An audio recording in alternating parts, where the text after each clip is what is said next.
وعلیکم السلام ورحمۃ اللہ۔ جی راج صاحب، بڑے عرصے بعد آپ کی آواز سنی ہے۔ اللہ تعالیٰ آپ کو خوش رکھے۔ بڑا مناسب آپ نے یہ سوال کیا ہے اور اچھی بات ہے تاکہ دوسرے لوگوں کو بھی یہ بات پتہ چل جائے، چونکہ یہ بہت ہی زیادہ ضروری چیز ہے شرک کا معاملہ۔ یقین کیجیے پوری کائنات کو اسی لیے بنایا گیا ہے کہ اللہ نے یہ بتانے کے لیے کہ میں اکیلا ہوں اور میرے ساتھ کوئی شریک نہیں ہے، کہ بس تم نے صرف میری بندگی کرنی ہے اور کسی اور کی نہیں کرنی ہے۔ یہ یاد رکھیں اس بات کو، دو چیزوں کو ملا کر ایک بات بنی ہے۔ اس کا صرف ایک حصہ مانا تو بات نہیں آپ نے مانی، پوری بات ماننی ہے اللہ کی۔ اللہ تعالیٰ کا مطالبہ ہے کہ میری بندگی کرنی ہے اور ساتھ ہی یہ کہ دوسروں کی نہیں کرنی ہے، اس پر زور ہے۔ تو شرک کی پہچان بہت ضروری ہے۔ جب آپ شرک کو پہچان جاتے ہیں نا، پھر آپ توحید کو بھی پہچان جاتے ہیں۔ ہر چیز اپنی ضد سے پہچانی جاتی ہے۔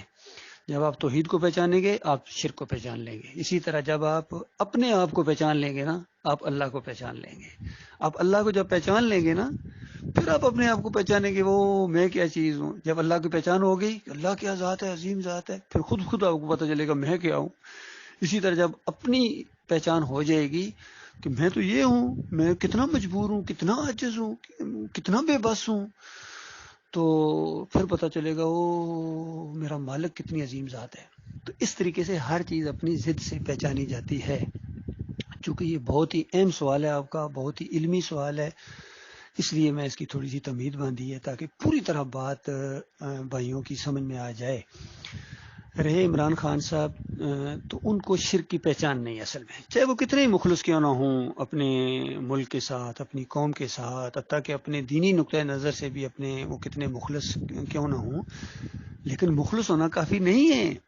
آپ کو شرک کی پہچان کرنی ہے، کیونکہ اگر آپ نے شرک نہیں کیا نا، تو اگر پوری کائنات کو آپ نے بھر دیا گناہوں سے، چور نمبر 1، ڈاکو نمبر 1، فریبی نمبر 1، جھوٹے نمبر 1، سب کچھ یہ گناہ کی باتیں، قاتل نمبر 1، ہزاروں قتل کیے آپ نے، بدماشیاں کی، جو مرضی کی ہے زمین کے اوپر، لیکن شرک نہیں کیا ہے اللہ کے ساتھ۔ اللہ کی جب معاملہ وہ نہیں کیا ہے، تو یقین کیجئے اللہ تعالیٰ کا ایک عام وعدہ ہے کہ یہ وہ شخص ہے جو ایک دن جنت کی بادشاہی کا تاج پہنے گا، سزا کاٹ کے۔ اب اللہ بہتر جانتا کتنا عرصہ یہ رہے گا، اور پھر گناہوں کی نوعیت اللہ خود جانتا ہے، چاہے تو بغیر سزا کے جو ہے نا اس کو معاف کر دے، کیونکہ گناہ کی نوعیت اللہ جانتا ہے، کون سی چیزیں قابل معافی ہیں، کون سی جن کو سزا دے کے معاف کیا جائے، کون سی جن کو بغیر سزا کے بھی بڑے بڑے گناہوں کو اللہ تعالیٰ شاہانہ انداز سے معاف کر دے گا، صرف یہ دکھانے کے لیے کہ کوئی ہے میرے سے سوال کرنے والا جس کو میں معاف کروں، کوئی ہے اعتراض کرنے والا، کوئی ہے میرے سے زیادہ سمجھدار، کوئی ہے میرے سے زیادہ یعنی منصف، تو لیکن اس کی جو معافی ہوگی نا وہ بھی اندھی نہیں ہوگی، وہ بھی بالکل اصولوں کے تحت ہوگی، انصاف کے تحت ہوگی۔ تو اس انداز سے اللہ کی پہچان بہت ضروری ہے۔ تو عمران خان صاحب کو یہ سمجھ نہیں ہے یہ بات، انہوں نے جو کہی ہے کہ یہ جو پولیس والوں نے سختی کی، ہمارے ساتھ زیادتی کی، اپنے بڑے افسروں کی بات مان کے انہوں نے شلنگ کر دی، یہ انہوں نے شرک کیا، بالکل غلط ہے، بالکل غلط ہے۔ اس کو ظلم کہو، اس کو زیادتی کہو، اس کو ان کی مجبوری کہو، ساری باتیں ہیں۔ جس طرح ایک حدیث کے اندر آتا ہے، نبی علیہ السلام نے جب بتایا عائشہ، پہلے نبی علیہ السلام نے کہا کہ قیامت سے پہلے کعبہ کو اڑانے کے لیے ایک لشکر آئے گا۔ یہ بات کی بات ہے، یعنی یہ ابرا کے لشکر کی بات نہیں ہو رہی، اس کے بعد کی بات ہے، ابھی آئے گا یہ وقت اس زمین کے اوپر، اور اللہ تعالیٰ اس پورے لشکر کو زمین کے اندر دسا دے گا۔ تو ام المومنین نے پوچھا یا رسول اللہ، ظاہر پتہ جب ایک لشکر لے کے بادشاہ آتے ہیں، فوجیں آتی ہیں، اس میں طرح طرح کے لوگ ہوتے ہیں، طرح طرح کی سوچ والے لوگ ہوتے ہیں، تو کہا کہ کتنے ایسے لوگ ہوں گے جو نہیں چاہتے ہوں گے کہ ہم کعبہ کو اڑائیں، لیکن وہ ساتھ زبردستی لائے جائیں گے، تو ان کا معاملہ وہ بھی دسائے جائیں گے۔ تو نبی علیہ السلام نے فرمایا دسائے تو سارے جائیں گے، لیکن قیامت کے دن اپنی اپنی نیت کے مطابق اٹھیں گے۔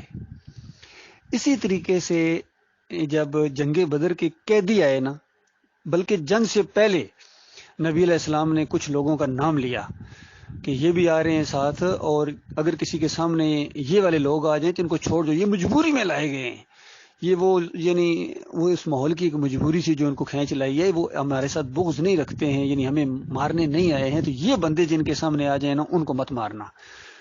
اس میں ایک نام نبی علیہ السلام کے چچا کیا نام ہے، عباس رضی اللہ تعالیٰ کا بھی تھا۔ تو ایک صحابی ہیں، حالانکہ بڑے ہی مخلص صحابی ہیں، بڑے ہی مخلص صحابی ہیں، اتنے مخلص ہیں کہ میں آپ کو کیا بتاؤں، مجاہد ہیں، ان کے منہ سے یہ بات نکل گئی.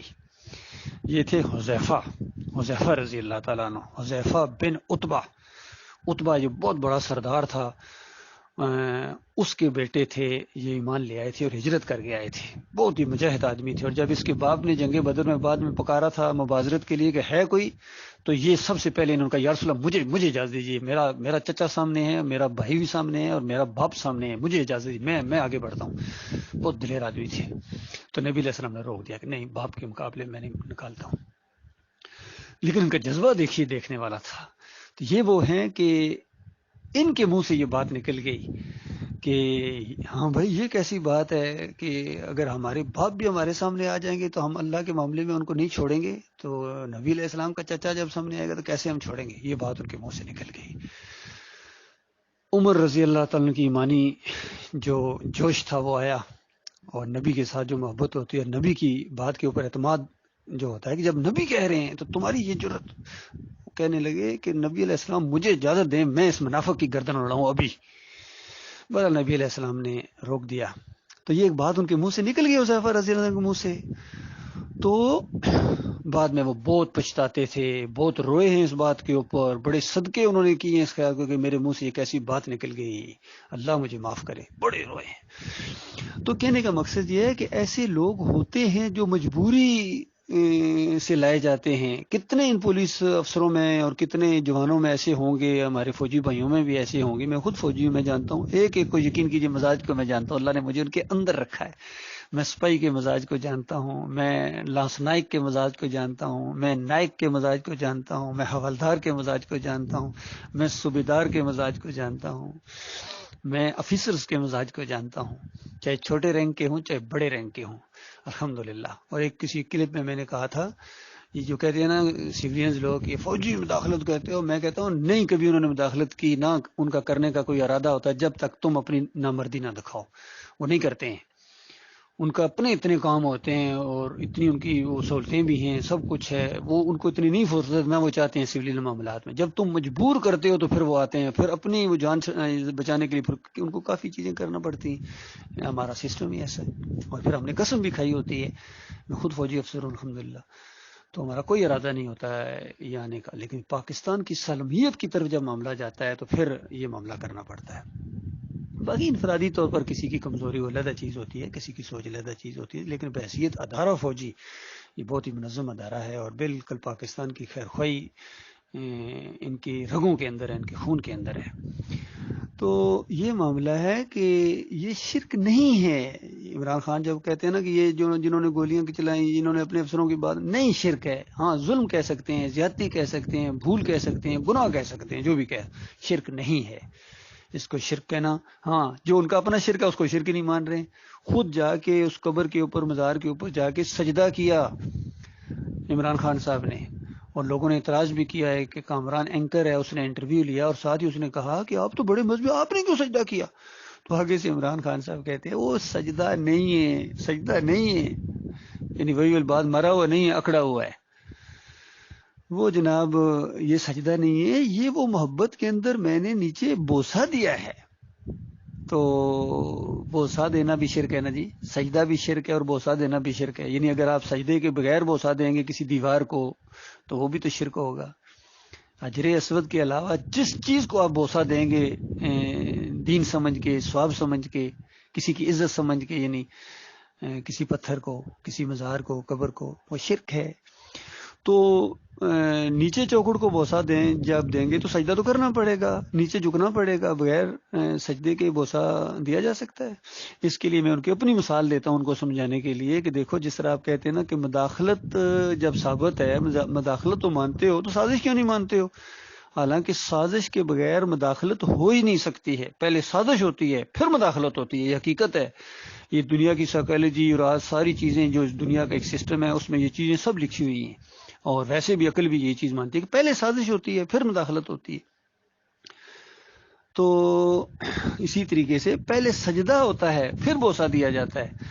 پھر ایسے ایسے مولوی ہیں یہ حکمرانوں کے اس کفر و شرک کو بھی جواز بخشنے کے لیے ان کے پاس الفاظ موجود ہیں۔ ایک مولوی کا میں نے بیان سنا، اس نے کہا حدیث میں آتا ہے کہ 7 ہڈیوں کے اوپر سجدہ کیا جاتا ہے، اس کو سجدہ کہتے ہیں۔ میں نے دیکھا تھا جب عمران خان جو کہتے تو ایک انگلی تھوڑی سی اٹھی ہوئی تھی، ایک ہاتھ تھوڑا سا اٹھا ہوا تھا، پیچھے سے تھوڑا سا ہاتھ اٹھا ہوا تھا، تو یہ سجدہ ہے ہی نہیں۔ تو مولوی ہر چیز کو ثابت کر دیں گے، جو مرضی ثابت کر دو ان کو۔ ان مولویوں کا حال یہ ہے کہ ایک مولوی نے شرط لگا دی کہ اونٹ کی دم نہیں ہے، تو گھر آیا، اس نے کہا بڑی بھاری شرط لگائی ہے، میں اونٹ کی دم نہیں ہے۔ وہ بیوی بھی اس نے کہا مولوی مارے گئے آج، اونٹ کی دم ہے اونٹ کی دم ہے، تو تم شرط ہار جاؤ گے۔ اس نے کہا نہیں، میں مانوں گا ہی نہیں۔ اس نے کہا اگر پورے مجمع کے اندر انہوں نے اونٹ کی دم تمہارے ہاتھ میں پکڑا دی تو پھر کیا کرو گے؟ کہنے لگا کہ میں اونٹ کی دم پکڑ کے لہرا لہرا کے کہوں گا نہیں ہے نہیں ہے نہیں ہے۔ یہ حال ہے مولویوں کا، اور بالکل یہی حال ہے ہمارے عمران خان صاحب کا۔ نہیں مانتے کوئی چیز، ان کے دماغ کے اندر ایک دفعہ آ جائے نہیں مانتے، اپنی سوئی ان کی اٹی اڑ جاتی ہے تو ابھی اس چیز کو نہیں مانتے شرک۔ ہاں اللہ کرے اللہ ان کا دل کھول دے، کیونکہ جس چیز کو وہ جس طرح سمجھتے ہیں وہ اس پر بڑے ذرا سٹینڈ کرتے ہیں، اور بڑے اچھے انداز سے پھر اس کو بیان بھی کرتے ہیں۔ جس چیز کو بھی وہ صحیح سمجھتے ہیں بہت اچھے انداز سے بیان کرتے ہیں۔ اللہ تعالیٰ ان کو بہت صلاحیت دی ہوئی ہے، بولنے کی صلاحیت ہے، جرت ہے، اور ٹیکنیکل چیزوں کو ڈیل کرنا ان کو بڑی بہت ہی زیادہ، یعنی ان کو اللہ نے یہ صلاحیت دی ہے۔ اللہ تعالیٰ ان کو ایمان کی سمجھ دے دے، ایمان خالص کی جب سمجھ دے دے۔ لیکن حالات ادھر ہی جا رہے ہیں۔ اگر ان کے اندر واقعہ ہی اخلاص ہوا، اور یاد رکھیں یہ اخلاص اللہ کے لیے جب ہوگا تب ان کو ایمان ملے گا۔ وہ اگر ملک کے لیے مخلص ہیں انتہا درجے، قوم کے لیے مخلص ہیں انتہا درجے، تو اگر دین کے لیے مخلص نہیں ہے تو یہ ایک نیگیٹو چیز ہے، کیونکہ اللہ کے مقابلے میں دوسروں سے اس طرح محبت جس طرح اللہ سے محبت۔ کتنی تکلیفیں اٹھا رہے ہیں، اتنی تکلیفیں، اتنی بےزتیاں، جتنی عمران خان نے یعنی باتیں سنی ہیں، بےزتیاں ہوئی ہیں، گالیاں سنی ہیں، کاش یہ اللہ کی اگر راستے میں ہوں تو میں کہتا ہوں اس سے زیادہ خوش قسمتی کوئی نہیں ہے۔ لیکن یہ خالص ملک کے لیے، اس کا تعلق صرف دنیا کی حد تک ہے، دنیا میں اس کا فائدہ ہوگا ان کو بہت بڑا، یعنی ان کو اسی چیز کا تو فائدہ ہوا ہے، قوم کس طرح ان کے ساتھ ہو گئی ہے، نوجوان ان کے ساتھ ہو گئے ہیں۔ لیکن اب پرابلم یہ ہے کہ اب جو یہ لیڈ کر رہے ہیں یہ دینی نقطہ ایمان تو ہے نہیں ہے، تو جو بھی مرتا جائے گا آگ میں، جو بھی مرتا جائے گا آگ میں، کیونکہ کوئی بریلوی مر رہا ہے، کوئی دیوبندی مر رہا ہے، کوئی اہل حدیث مر رہا ہے، مشرکانہ عقیدے کے اوپر مر رہے ہیں۔ خود یہ صوفیزم ہے، ان کا اپنا عقیدہ صوفیوں والا ہے، خود یہ امام زامن بنواتے ہیں شیعوں کو خوش کرنے کے لیے۔ میں نے خود اپنی آنکھوں سے دیکھا ہے، پٹا انہوں نے بتایا یا علی مدد کا بازو کے اوپر، صرف شیعوں کو خوش کرنے کے لیے ان کے سامنے نعرہ حیدری یا علی مدد کے نعرے لگائے جاتے ہیں سٹیجوں کے اوپر۔ ان کو کوئی دینی غیرت نہیں آتی ہے، کیونکہ دین کی سمجھ نہیں ہے، ایمان کی سمجھ نہیں ہے۔ پھر بڑی بات کتنی، یہ گانا بجانا، میوزک، شرکیہ نعتیں، دما دم مست کلندر، علی دا پہلا نمبر، جھولے لال میری، یہ سارے شرکیہ چیزیں ان کے سامنے ہوتی ہیں، اس کے اوپر یہ جھومتے ہیں۔ پھر خواتین کو نچانا، ان کو یہ سارے برہنہ چیزیں، بے پردگی، یہ ساری شیطانی چیزیں ان کو نہیں نظر آ رہا۔ لیکن ان چیزوں کے بغیر یہ جمہوریت میں بندہ چل نہیں سکتا ہے۔ جمہوریت کا نظام ایسا مشرکانہ اور شیطانی نظام ہے کہ اس کے اندر تو یہ کرنا پڑے گا بھائی، یہی تو اس کا حسن ہے، یہی تو اس کا جو ہے نا یہ مزے ہیں اس کے اندر۔ تو یہ معاملہ ہے، باقی اللہ بہتر جانتا ہے۔ اگر ان کے اندر اللہ کے لیے کچھ خلوص ہوا تو اللہ تعالیٰ اس گندگی سے کسی عین موقع پر، ہو سکتا ہے مرنے سے 1 منٹ پہلے، 1 سیکنڈ پہلے، میں کہتا ہوں وہ جو حدیث میں آتا ہے، وہ جو غرہ جسے ہماری زبان میں کہتے ہیں سانس لگ گئے، وہ سانس لگنے سے اگر 1 سیکنڈ پہلے، چند سیکنڈ پہلے اگر کسی کو احساس ہو جائے، اس وقت بھی اگر وہ کہہ دے یا اللہ میرے سے غلطی ہو گئی تو مجھے معاف کر دے، یقین کیجیے وہ ایسا مالک ہے، وہ معاف کر دے گا اور سارے گناہوں کو نیکیوں کے اندر بدلی کر دیتا ہے۔ اللہ کے بندوں غور کرو کتنا غفور الرحیم مالک ہے، وہ ایسا مالک ہے۔ لیکن جو مر گیا، اس کا آخری سانس آ گیا اور وہ اس نے توبہ نہیں کی ہے، بس گیا، چھٹی ہو گئی، ساری کائنات کو اگر اس نے نیکیوں کے ساتھ بھر دیا تو ہمیشہ کی آگ میں رہے گا۔ اور اللہ تعالیٰ نے سمجھایا کہ تم کیا چیز ہو، یہ میرے انبیاء ہیں۔ سورہ الانعام پڑھو، سورہ زمر پڑھو، سارے انبیاء کا ذکر کیا اللہ تعالیٰ نے۔ اگر یہ بھی شرک کرتے تو میں ان کا نامہ اعمال برباد کر دیتا۔ تو غور کرو اللہ کے بندو، یہ آپ کے اس مختصر سوال کا میں نے تھوڑا سا تفصیلی جواب دیا ہے تاکہ سارے میرے بھائیوں تک اور جہاں جہاں تک یہ آواز پہنچے۔ میری یہی آپ سے گزارش کا ہو تو گزارش ہے، نصیحت سمجھو تو نصیحت ہے، اور ہمدردی سمجھو تو میری ہمدردی ہے۔ ترس آتا ہے میرے پیارے بھائیوں کہ اتنا کچھ کرنے کے باوجود، تجدید گزاری کے باوجود، حج اور عمرے کرنے کے باوجود، اور انتھک محنت کرنے کے باوجود ہمیشہ کی آگ کے اندر اتار دیے جاؤ گے. ہمیشہ ہمیشہ وہاں رہنا پڑے گا. لانتیں بھیجو گے ایک دوسرے کے اوپر.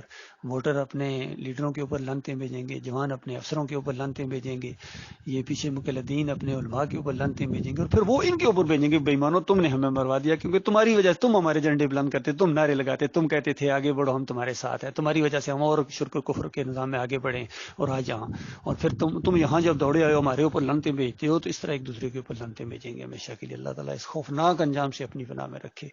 میرے پیارے بھائیوں, میں آپ کا بھائی ہوں, میں مولوی نہیں ہوں, میں پیر نہیں ہوں, میں کوئی سیاسی لیڈر نہیں ہوں. میرا دل دھڑکتا ہے آپ کے ساتھ, مجھے ترس آتا ہے آپ کے اوپر. یہ کتنے لوگ سیلابوں کے اندر دیکھے نہیں جاتے, ایسی ایسی فیملیاں ڈوب گئی ہیں, ایسے ایسے مکانات گرے ہیں. تو اگر یہ مومن ہوتے تو یہ اسی وقت جنتوں کے اندر پہنچ جاتے. ڈوب کے مرنے والا جنتی ہے, دب کے مرنے والا جنتی ہے, لیکن یہ مومنوں کی بات ہو رہی ہے اور وہ ان لوگوں کے اوپر فٹ کر رہے ہیں. بس جو مرتا جا بس جی وہ جنت الفردوس میں پہنچ گئے. ایسی بات نہیں ہے, جنت الفردوس ایسی نہیں ہے کہ تم ڈوب کے مرو. تو آج انڈیا میں بھی تو سکھ بھی ڈوب کے مر رہے ہیں, ہندو بھی ڈوب کے مر رہے ہیں. قوم نوح تو پوری کی پوری ڈوب کے مری تھی. کیا وہ سارے شہید ہو گئے تھے؟ نہیں بھائی, یعنی اسی شرک کی وجہ سے تو وہ عذاب آیا تھا. تو تم جس وجہ سے, جس جرم کی وجہ سے تمہارے اوپر وہ عذاب آیا ہے, تو وہ عذاب جب آئے گا تو تم شہید ہو کے جنت میں چلے جاؤ گے. یار کوئی تھوڑا سا خیال کرو, عقل کرو, ذرا سا دماغ ٹھیک کرو میرے پیارے بھائیو. کیا ہو گیا تم لوگوں کو؟ مالکم لا ترجون للہ وقارا, تمہیں کوئی وقار نہیں ہے, کوئی عزت نہیں اللہ کی, اللہ کے ساتھ شریک ٹھہراتے ہو. تمہارے مزار ڈوب گئے, تمہارے بابے ڈوب گئے, پیر صاحب کی بڑی بڑی بلڈنگیں ڈوب گئیں, ٹوٹ گئیں, کوئی ذرا نہیں. لیکن جیسا دیکھنا یہ ختم ہو جائے گا, ظاہری بات ہے ہر چیز کا ایک وقت ہے.